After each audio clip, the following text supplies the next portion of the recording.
Hello welcome back to another beautiful episode of Ammamas kitchen. എല്ലാവരും സുഖമായിട്ടിരിക്കുന്നു എന്ന് വിശ്വസിക്കുന്നു. ഞാനും സുഖമായിട്ടിരിക്കുന്നു.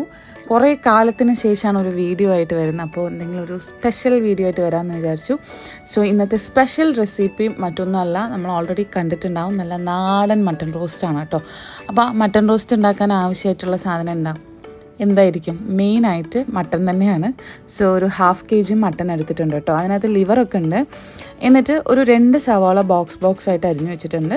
പിന്നെ കുറച്ച് ആവശ്യത്തിന് ഇഞ്ചി വെളുത്തുള്ളി പേസ്റ്റ്, പിന്നെ ഒരു പിടി ഉള്ളിയും ഒരു 4 പച്ചമുളകും കൂടിയിട്ട് ചതച്ച് വെച്ചിട്ടുള്ളതാണ് കേട്ടോ ഇത്. പിന്നെ കുറച്ച് കറിവേപ്പില, പിന്നെ കുറച്ച് മല്ലിയിലയും പുതിനയും കൂടെ. സോ നമുക്ക് പെട്ടെന്ന് തന്നെ എങ്ങനെയാണ് ഉണ്ടാക്കുക എന്നുള്ളത് നോക്കാം കേട്ടോ. അപ്പോൾ അത് ഉണ്ടാക്കാൻ നമ്മൾ ആദ്യം ചെയ്യേണ്ടത് എന്താണെന്ന് വെച്ച് കഴിഞ്ഞാൽ മട്ടൺ നന്നായിട്ട് വേവിച്ചെടുക്കുക എന്നുള്ളതാണ്. ആക്ച്വലി മട്ടനൊക്കെ ഒരു ഇച്ചിരി വേവ് കൂടുതലുള്ളൊരു സംഭവമാണല്ലോ. അപ്പോൾ നമ്മൾ കുക്കറിലിട്ടൊരു 3 വിസിലൊക്കെ വെച്ച് കഴിഞ്ഞാൽ തന്നെ നന്നായിട്ട് വേവും. അപ്പോൾ അത് വേവിക്കാനായിട്ട് നമ്മൾ കുക്കറിലേക്ക് ഇട്ടിട്ടുണ്ട്. അതിനുശേഷം നമ്മൾ എടുത്ത് വെച്ചിട്ടുള്ള മല്ലിയില, പുതിന, കുറച്ച് കറിവേപ്പില, പിന്നെ ഈ ഉള്ളിയും പച്ചമുളകും കൂടെ ചതച്ച് വെച്ചതിൻ്റെ പകുതി, അതേപോലെ ഇഞ്ചി വെളുത്തുള്ളി പേസ്റ്റിൻ്റെയും പകുതി, ഇത്രയും ഇട്ടിട്ടാണ് നമ്മൾ വേവിക്കുന്നത് കേട്ടോ. അതിൻ്റെ കൂടെ കുറച്ച് പൊടികളും കൂടെ ഉണ്ട്. ആ പൊടികൾ എന്തൊക്കെയാണെന്നുള്ളത് ഞാൻ പറഞ്ഞുതരാവേ. ഒരു സ്പൂണ് മുളക് പൊടി, പിന്നെ ഒരു 1/2 സ്പൂണ് പട്ട, ഗ്രാമ്പൂ, ഏലക്കയും കൂടെ പൊടിച്ചിട്ടുള്ള പൊടിയാണ്. നിങ്ങൾ അതില്ലാന്നുണ്ടെങ്കിൽ നോർമലി കടയിൽ നിന്ന് മേടിക്കാൻ കിട്ടുന്ന ഗരം മസാലപ്പൊടി ആഡ് ചെയ്താൽ മതി. പിന്നെ കുറച്ച് മഞ്ഞൾപ്പൊടിയും ആവശ്യത്തിന് ഉപ്പും. അമ്മ കല്ലുപ്പാണ് ഇട്ടിരിക്കുന്നത്. അപ്പോൾ അത് ഇട്ടിട്ട് നന്നായിട്ടൊന്ന് ഇളക്കി കൊടുക്കുക. പിന്നെ ഒരു പൊടിക്ക് എണ്ണയും കൂടെ ഒഴിക്കുന്നുണ്ട് കേട്ടോ. എന്നിട്ട് നന്നായിട്ട് വേവിച്ചെടുക്കുക. അത്രേ ഉള്ളൂ പ്രൊസീജിയർ. അപ്പോൾ നമ്മൾ വേവിക്കാനായിട്ട് വെക്കുവാണ് കേട്ടോ.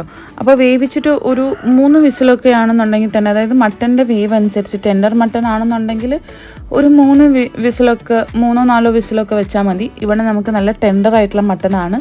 അപ്പോൾ അതൊരു 3-4 വിസിൽ വെച്ച് കഴിഞ്ഞപ്പോഴത്തേനും നന്നായിട്ട് വെന്തിട്ടുണ്ടാവും എന്നുള്ള പ്രതീക്ഷയിലാണ് വിസിലൊക്കെ തുറക്കുന്നത് കേട്ടോ.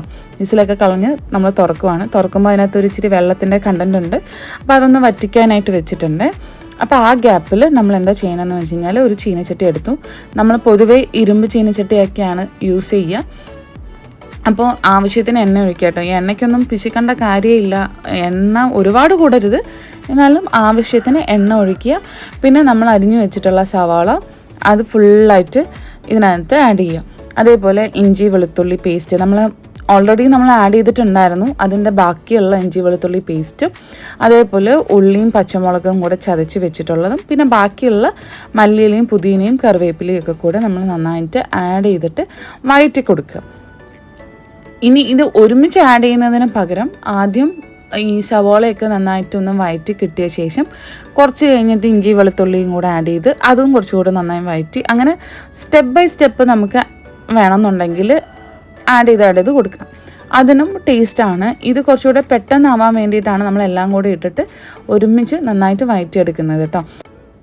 അപ്പോൾ ഇങ്ങനെ നമ്മൾ കണ്ടിന്യൂസ് ആയിട്ട് വഴറ്റി കൊടുക്കണം. അപ്പോൾ ഈ ഒരു ബ്രൗണിഷ് ഷെയ്ഡാകുമ്പോഴത്തേനുമാണ് ഒരു 2 സ്പൂണ് കുരുമുളക് പൊടിയാണ് ആഡ് ചെയ്തിട്ടുള്ളത്. ആക്ച്വലി നമ്മൾ ഇവിടെ ആഡ് ചെയ്തിട്ടുള്ളത് കുരുമുളകും പെരിഞ്ജീരകവും കൂടിയുള്ള ഒരു മിക്സ് ആയിട്ടുള്ളൊരു പൊടിയാണ് ആഡ് ചെയ്തത്.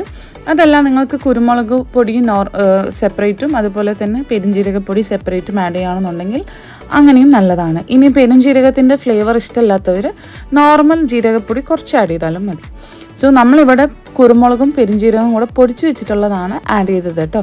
എന്നിട്ട് നമ്മൾ വേവിച്ച് വെച്ചിട്ടുള്ള നമ്മുടെ മട്ടൺ, അതിൻ്റെ വെള്ളമൊക്കെ വറ്റിച്ചായിരുന്നേ, അപ്പോൾ അത് അങ്ങോട്ട് ഇതിനകത്തിട്ടിട്ട് നന്നായിട്ട് ഇളക്കി കൊടുക്കുക.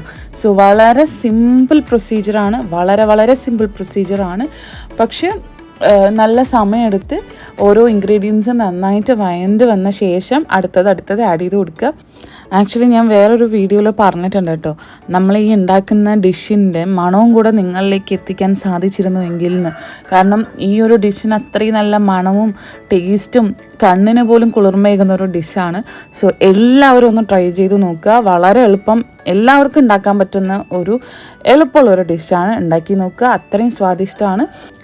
എല്ലാവർക്കും ഇഷ്ടപ്പെടുന്ന, എനിക്ക് 100% ഗ്യാരണ്ടി പറയാൻ പറ്റുന്ന ഒരു ഡിഷാണ് കേട്ടോ. സോ ഇത് മട്ടൺ മാത്രമല്ല, ചിക്കനും ബീഫും ഒക്കെ ഇതേ രീതിയിൽ തന്നെ നമുക്ക് പ്രിപ്പയർ ചെയ്യാം. സോ ഇന്നത്തെ എപ്പിസോഡ് ഇതാണ്. സോ എല്ലാവർക്കും ഇഷ്ടപ്പെട്ട എൻ്റെ ചാനലൊന്ന് മാക്സിമം സപ്പോർട്ട് ചെയ്യണേ. Thank you so much. By.